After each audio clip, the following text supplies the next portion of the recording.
नमस्कार, बहुत बहुत स्वागत है आपका बुलेटिन में। मैं हूं आपके साथ राजश्री हवाई और तेज रफ्तार अंदाज में खबरें देखेंगे, लेकिन उससे पहले बात कर लेते हैं इस वक्त की बड़ी खबर की। तो ताजमहल को लेकर हाईकोर्ट बेंच में याचिका दाखिल। ताजमहल के 20 से ज्यादा कमरों के दरवाजे खोलने की मांग यहां पर की गई है। ये बड़ी खबर हम आपको बता रहे हैं। ताजमहल के 20 से ज्यादा कमरों के दरवाजे खोलने की मांग की गई है। हाईकोर्ट से एक तथ्य खोज समिति जो है वो गठित करने की मांग की गई है। मूर्ति, शिलालेखों जैसे महत्वपूर्ण साक्ष्यों की तलाश की मांग की गई है याचिका में। याचिका में यह भी कहा गया है कि ताजमहल पुराना शिव मंदिर है। तो ये बड़ी और अहम खबर हम आपको बता रहे हैं। ताजमहल को लेकर हाईकोर्ट में याचिका दायर की गई है। काफी अहम, 20 से ज्यादा कमरों के दरवाजे खोलने की मांग की गई है। आगरा से बड़ी खबर, हाईकोर्ट से एक तथ्य खोज समिति गठित करने की भी मांग की गई है। तो ये मांग की गई है और जांच की मांग लगातार की जा रही है। टीम गठन की भी मांग की गई है। ताजमहल में शिव मंदिर है पुराना, याचिका में ये कहा गया है। ज्यादा जानकारी और अपडेट के लिए बात करेंगे, संवाददाता प्रदीप रावत हमारे साथ जुड़े हुए हैं। प्रदीप, इससे पहले एक बाबा वहां पर पहुंचे थे जहां पर वो जिद करते नजर आए थे ताजमहल जाने की, देखने की। उनके साथ दंड भी था जिसको लेकर सिक्योरिटी ने जाने नहीं दिया था। अब उसके बाद ही याचिका लगाई गई है, तो इससे भी हम इसे जोड़कर देख सकते हैं। वहीं दूसरी तरफ सातवां अजूबा है ताजमहल। ऐसे में ताजमहल को लेकर याचिका लगाई गई है। वहां पर कहा जा रहा है पुराना शिव मंदिर है, तो अपने आप में ये बड़ी खबर है। आप प्रियाश्री, आपको बता दें कि ताजमहल के को लेकर जैसे इस मंदिर का याचिकाकर्ता डॉक्टर रजनीश ने बताया है कि यह शिव मंदिर है और तेजो महल है, और परमहंस आचार्य यहाँ पर आए थे, उन्होंने भी इसको लेकर दावा किया था ये शिव मंदिर है। ये पहली बार नहीं है, इससे पहली बार भी सैकड़ों बार इस तरह की याचिकाएं खड़ी होती रही हैं और उसके ऊपर शिव मंदिर का दावा किया जाता रहा है। और आपको बता दूं कि पूर्व जो एक एएसआई के प्रांत अधीक्षक जो कि आगरा में भी रहे, वो डायरेक्टर के पद से रिटायर्ड हुए, उन्होंने भी इसके ऊपर एक रिसर्च किया था और उसमें शिव मंदिर का दावा किया था। तो लगातार ये दावे महादेव मंदिर को लेकर होते रहे हैं और जो हिंदूवादी हैं वो यहाँ पर हर साल महाशिवरात्रि पर पूजा अर्चना भी करते रहे हैं। तो ये सिलसिला कई वर्षों से, कई दशकों से जारी है और एक बार फिर हाईकोर्ट लखनऊ बेंच में इसके ऊपर दावा किया गया है, याचिका दाखिल की गई है। और जी, ताजमहल के अंदर जो कमरे हैं उनको खोलकर इनको तफ्तीश की जाए और उसमें उनका दावा है कि यहाँ पर शिव मंदिर है और कहीं ना कहीं इस तरीके के साक्ष्य मिलेंगे जिससे कि शिव मंदिर का दावा पुख्ता होगा। राजश्री, चलिए, अब ताजमहल चूंकि काफी पुराना स्मारक है और इसके संरक्षण के लिए करोड़ों रुपए खर्च किए जाते हैं। 22 दरवाजे हैं वहां पर, जिसमें से 20 को तो खोलने की ही मांग की जा रही है। तो जिनकी तरफ से याचिका लगाई गई है उनके बारे में कोई जानकारी है आपके पास, प्रदीप? राशि वो आगरा से नहीं है, लखनऊ और अयोध्या के लोगों ने ये याचिका दाखिल की है, लेकिन मामला ताजमहल का है, बहुत संगीन मामला है। और आगरा, ये ताजमहल को लेकर दिल्ली, लखनऊ और तमाम धार्मिक लोगों ने, हिंदूवादी लोगों ने इसके ऊपर प्रश्न चिन्ह उठाए हैं और पुरातत्व अधीक्षक के मोहम्मद ने इसके ऊपर बकायदा एक लंबा रिसर्च किया और उन्होंने दावा किया था, जिस तरीके से अयोध्या में लेकर भी उन्होंने के मोहम्मद ने दावा किया था कि वहां पर राम मंदिर है, इसी तरीके से ताजमहल के शिव मंदिर को लेकर भी उन्होंने दावा किया था, जिसके कारण इंदिरा गांधी शासनकाल में उनको निलंबित कर दिया गया था। 6 महीने तक वो निलंबित रहे थे।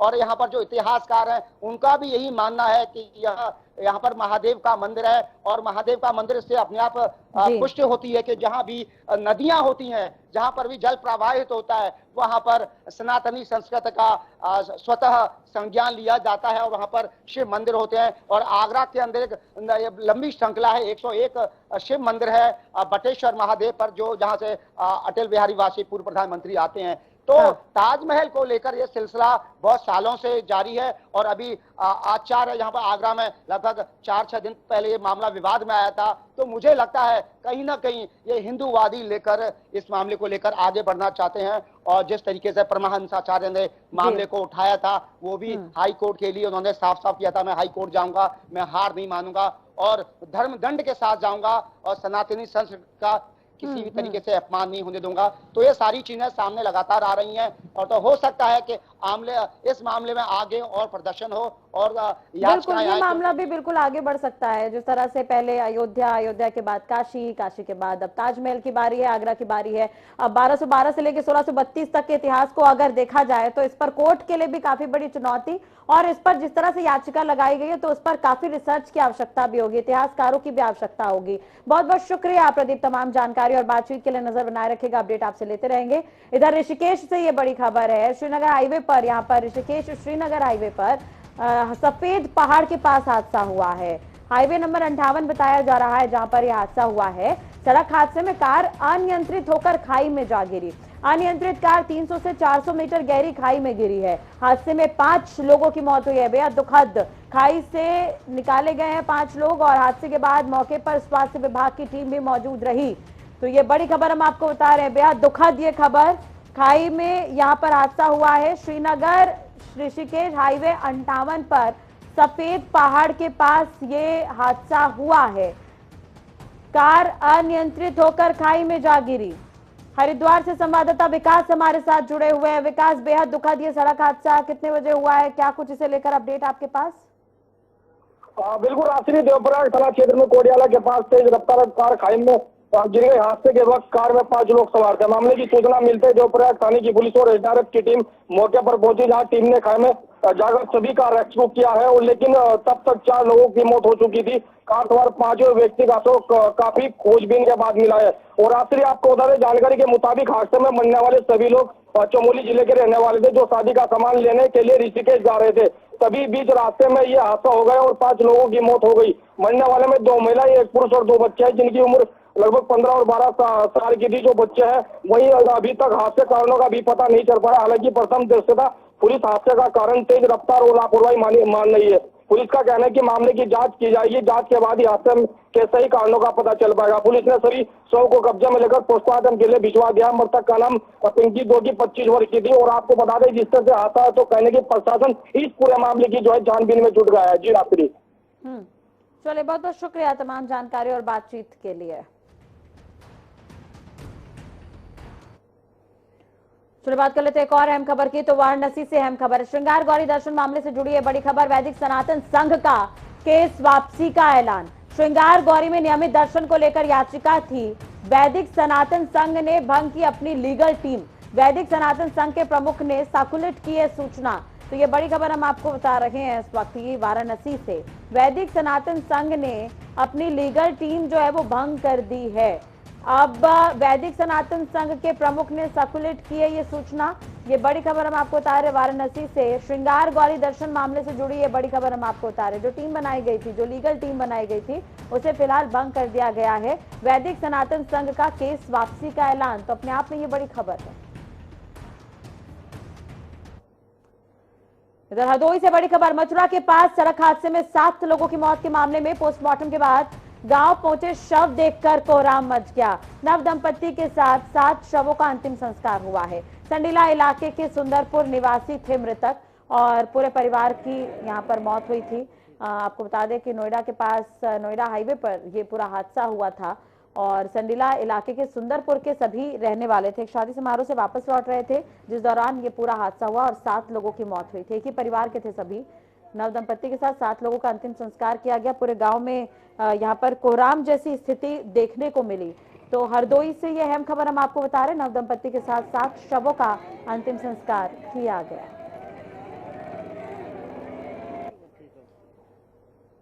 बेहद दुर्भाग्यपूर्ण घटना हुई है। पूरा परिवार खत्म हो गया है, जिसका संज्ञान स्वतः हमारे प्रधानमंत्री जी ने लिया है, ट्वीट किया है, माननीय मुख्यमंत्री जी ने लिया है, और हमारी पार्टी के तमाम वरिष्ठ नेताओं और मंत्रियों ने लिया है।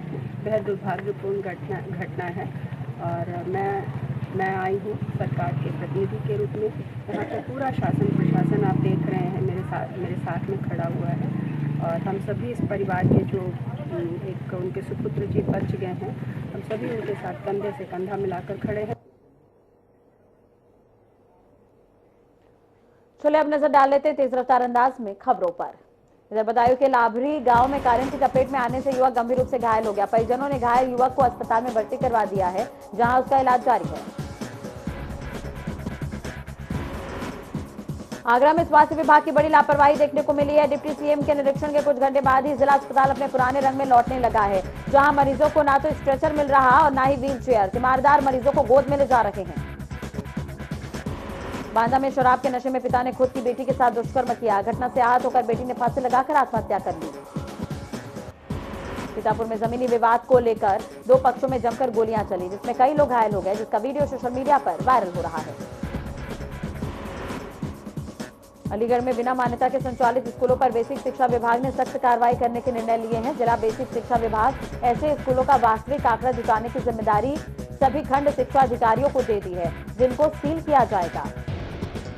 बेसिक शिक्षा विभाग ने वर्ष 2019 में 34 स्कूलों को नोटिस भेजा था, जो कि अवैध रूप से संचालित थे। अब इन स्कूलों को सील कर इसमें पढ़ रहे बच्चों को पास के मान्यता प्राप्त स्कूलों में नामांकन करवाया जाएगा। अलीगढ़ के हरदुआगंज थाना क्षेत्र में गरीबों को वक्त से राशन न मिलने पर ग्रामीणों में राशन डीलर के खिलाफ जमकर नाराजगी है। ग्रामीणों का कहना है कि सरकार गरीबों को मुफ्त राशन वितरण कर रही है, वहीं राशन डीलर सरकारी राशन को कालाबाजारी की भेंट चढ़ा रहे हैं, जिससे गरीबों को पूर्ण रूप से राशन नहीं मिल रहा है। रायबरेली में बीजेपी नेता और ट्रैफिक पुलिस कर्मी के बीच बाइक चालान को लेकर सड़क पर हुआ हाई वोल्टेज ड्रामा। बीजेपी नेताओं ने ट्रैफिक पुलिसकर्मी पर पैसे मांगने के आरोप लगाए। बीजेपी नेता का ट्रैफिक पुलिसकर्मी को पैसे देते वीडियो वायरल हुआ है। कुशीनगर में राज्य मंत्री संजय सिंह गंगवार ने अस्पताल का निरीक्षण किया। इस दौरान उन्होंने अस्पताल में फैली गंदगी पर नाराजगी जताई और ड्यूटी में नदारद रहने वाले कर्मचारियों के वेतन काटने के निर्देश दिए हैं। आगरा में पहली बार small animal veterinary association of north के बैनर तले कॉन्फ्रेंस आयोजित की जा रही है। इस 2 दिवसीय कॉन्फ्रेंस में देश भर के 70 से ज्यादा वेटनरी डॉक्टर शामिल होंगे। मुजफ्फरनगर में कैदियों के लिए निःशुल्क नेत्र जांच शिविर आयोजित किया गया, जिसमें आंख से कमजोर बंदियों की आंखों की जांच के साथ चश्मों का वितरण हुआ। सहारनपुर में पटाखा फैक्ट्री में आग और विस्फोट से सहारनपुर दहल गया। हादसे में फैक्ट्री मालिक समेत 5 की मौत हो गई, जबकि करीब 12 लोग झुलस गए। फैक्ट्री में काम करने वाले अभी कई लोग लापता बताए जा रहे हैं। भयानक विस्फोट से पूरी बिल्डिंग यहां पर ध्वस्त हो गई, साथ ही काफी दूर तक मलबा जाकर गिरा। यह हादसा अम्बाला रोड पर सरसावा के पास हुआ। गांव सोरोना बलबंतपुर के जंगल का बताया जा रहा है, जहां पर किरण फायर वर्क्स नाम से पटाखा फैक्ट्री चल रही थी। हालांकि फैक्ट्री में विस्फोट कैसे हुआ है, इसका पता नहीं चल सका है। फरुखाबाद में पीयूष हत्याकांड मामले में आरोपियों पर एनएसए और गैंगस्टर एक्ट के तहत कार्रवाई की जाएगी। साथ ही लापरवाही बरतने वाले पुलिस कर्मियों पर भी कार्रवाई होगी। कानपुर में प्रशासन द्वारा अवैध प्लॉट पर कार्रवाई करने के दौरान लोगों ने जमकर हंगामा किया। इस दौरान लोगों ने विधानसभा अध्यक्ष के खिलाफ नारेबाजी करते हुए पथराव भी किया, जिससे बुलडोजर क्षतिग्रस्त हो गया। बदायूं में स्वास्थ्य विभाग की बड़ी लापरवाही देखने को मिली है, जहां जिला अस्पताल में परिजनों ने शव वाहन नहीं मिलने से ई रिक्शा में शव को ले जाते नजर आए। बरेली में खेत पर धान देखने गए किसान पर आवारा सांड ने हमला कर दिया, जिससे किसान की मौके पर मौत हो गई। मौत की सूचना मिलते ही परिवार में कोहराम मच गया। सूचना के बाद मौके पर पहुंची पुलिस ने शव को पोस्टमार्टम के लिए भेज दिया है। सीतापुर में पेट्रोल पंप पर पेट्रोल डालते समय कार की टंकी में आग लग गई। सूचना के बाद मौके पर पहुंची दमकल टीम ने पेट्रोल पंप कर्मियों की मदद से आग पर काबू पा लिया। मुख्यमंत्री योगी आदित्यनाथ 2 दिवसीय बुंदेलखंड प्रवास पर रहे, जहां उन्होंने अलग अलग जिलों का दौरा किया और विकास कार्यों की समीक्षा की। इस क्रम में वो मध्य प्रदेश के दतिया जिले पहुंचे, जहां उन्होंने मध्य प्रदेश के गृह मंत्री नरोत्तम मिश्रा के साथ पीताम्बरा देवी के दर्शन किए। केरल के राज्यपाल आरिफ मोहम्मद खान फरुखाबाद जिले के कायमगंज पहुंचे। गांव कुबेरपुर के प्रधान इरफान खान के घर अपने कई पुराने साथियों से मुलाकात की। इस दौरान पत्रकारों ने राजनीतिक मुद्दे से जुड़े सवाल किए तो उन्होंने जवाब नहीं दिया। कहा कि वे एक संवैधानिक पद पर हैं और किसी भी मुद्दे पर बोलना उनका काम नहीं है। केरल के राज्यपाल आरिफ मोहम्मद खान ने कहा कि देश तरक्की की तरफ कदम बढ़ा रहा है और 10 से 15 साल में बहुत ऊंचाई पर पहुंच जाएगा। उन्होंने कहा कि देश संविधान और कानून से चल रहा है। आने वाले समय में देश बुलंदी पर होगा और सभी को सकारात्मक सोच रखनी चाहिए, चाहे वो मीडिया हो या कोई और। अलीगढ़ के अतरौली कोतवाली क्षेत्र के एक गांव में उत्तर प्रदेश पुलिस के कांस्टेबल ने अपने रिश्तेदार की नाबालिग बेटी से दुष्कर्म किया। आरोपी बुलंदशहर जिले में तैनात है। पुलिस ने दुष्कर्म की रिपोर्ट दर्ज कर आरोपी सिपाही को पकड़ लिया है, जिसे न्यायालय के आदेश पर जेल भेज दिया गया है। अलीगढ़ से मिली सूचना के आधार पर बुलंदशहर के पुलिस अधीक्षक ने आरोपी सिपाही को निलंबित कर दिया है। लखनऊ में सरकटी लाश मिलने का पुलिस ने खुलासा किया। आरोपी युवक ने रेप के मामले में पुलिस से गिरफ्तारी से बचने के लिए अपने परिचित युवक को कपड़े पहनाकर आरी से गर्दन काटकर अलग कर दिया। पुलिस ने आरी और गर्दन दोनों बरामद की है। पुलिस ने खुलासा करते हुए आरोपी को गिरफ्तार कर लिया है। पहले शराब पिलाई गई, उसके बाद उसकी हत्या की गई है और आरोपी पकड़ा गया है। सीतापुर का रहने वाला आरोपी बताया जा रहा है। अलीगढ़ में स्थित मेडिकल स्टोर में शॉर्ट सर्किट होने से भीषण आग लग गई। आग की चपेट में लाखों की दवाइयां जलकर खाक हो गई। आग की लपटों ने पड़ोस की दुकान को भी अपनी चपेट में लिया है। सूचना पर दमकल की टीम पहुंची थी। लखीमपुर खीरी के पिपरा गांव में 7 घरों में भीषण आग लग गई, जिसमें घर का सारा सामान जो है वो जलकर राख हो गया। हादसे में कोई जनहानि नहीं हुई है। सूचना पर पहुंची दमकल टीम ने घंटों की मशक्कत के बाद आग पर काबू पा लिया। संत कबीर नगर में नगर पालिका ने पीडब्ल्यूडी की जमीन पर अवैध रूप से 43 दुकान खड़े किए हैं, जिसे लेकर पीडब्ल्यूडी विभाग ने पत्र जारी करते हुए दुकानों को तोड़ने की कार्रवाई करने की बात कही है। औरिया में एक मारपीट का वीडियो सोशल मीडिया पर वायरल हो रहा है।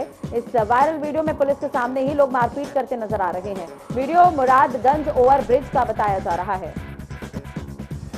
कानपुर देहात में बजरंग दल के कार्यकर्ता थाने में धरना देते हुए हनुमान चालीसा का पाठ कर प्रदर्शन करते नजर आए। कार्यकर्ताओं का आरोप है कि उन्होंने एक डीसीएम में मवेशियों को पकड़कर पुलिस को सूचना दी थी, पर पुलिस ने उनके साथ अभद्रता करते हुए फर्जी मुकदमे में फंसाने की धमकी दी, जिस पर वो लोग धरने पर बैठ गए और इंस्पेक्टर को निलंबित करने की मांग कर रहे हैं। फरुखाबाद में अज्ञात युवक का शव मिलने से इलाके में सनसनी फैल गई। सूचना के बाद मौके पर पहुंची पुलिस ने शव को कब्जे में लिया है और मृतक की शिनाख्त करने में जुट गई है। कासगंज में बस और ऑटो में जोरदार भिड़ंत हो गई। हादसे में ऑटो सवार 2 युवकों की मौत हो गई। सूचना के बाद पुलिस मौके पर पहुंची थी और दोनों शव को कब्जे में लेकर पोस्टमार्टम के लिए भिजवा दिया है। लखीमपुर खीरी में आपसी विवाद को लेकर भाई ने अपने सगे भाई को मौत के घाट उतार दिया। घटना के बाद आरोपी मौके से फरार हो गया। पुलिस आरोपी की तलाश कर रही है।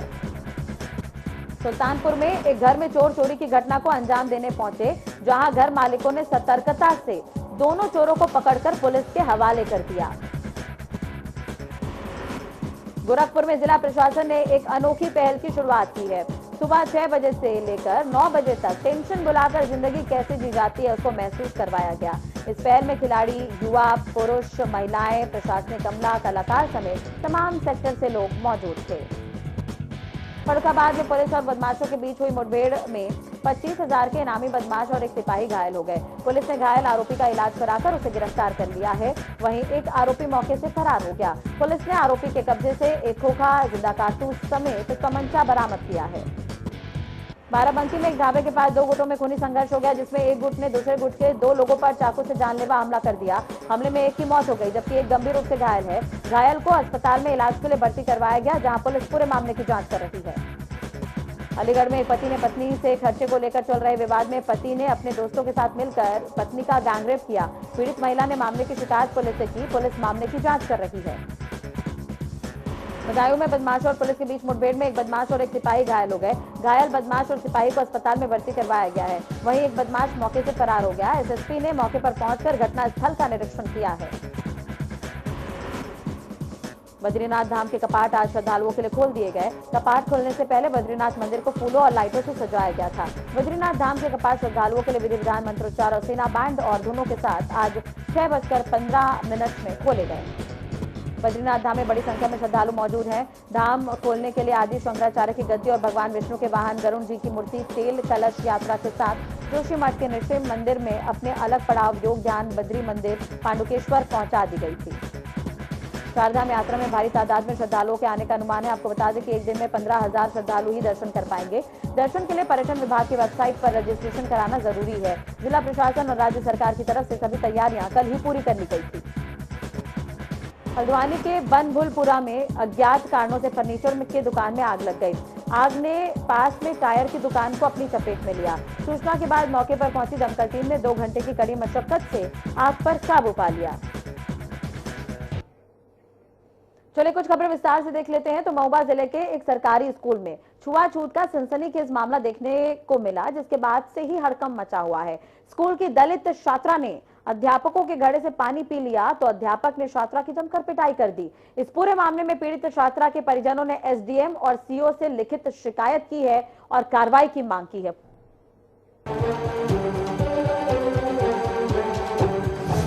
दलित छात्रा का पानी पीना हुआ दुश्वार, कब खत्म होगा छुआछूत का सामंतवाद। अध्यापक बना अत्याचारी, टीचर के घड़े से पानी पिया तो पड़ेंगे डंडे। जनता मांगे जवाब,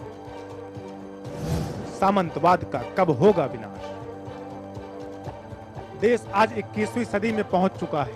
हर जगह समानता की बात की जाती है, मगर आज भी जाति, बंधन और छुआछूत के मामले कम नहीं हो रहे हैं। बुंदेलखंड के अति पिछड़े जिले महोबा में छुआछूत के मामले लगातार सामने आ रहे हैं। जिले में सदर कोतवाली क्षेत्र के छिकहरा गांव के पूर्व माध्यमिक विद्यालय में पानी पीने के लिए 2 घड़े रखे रहते हैं। एक घड़े से छात्र पानी पीते हैं तो दूसरे घड़े से अध्यापक पानी पीते हैं।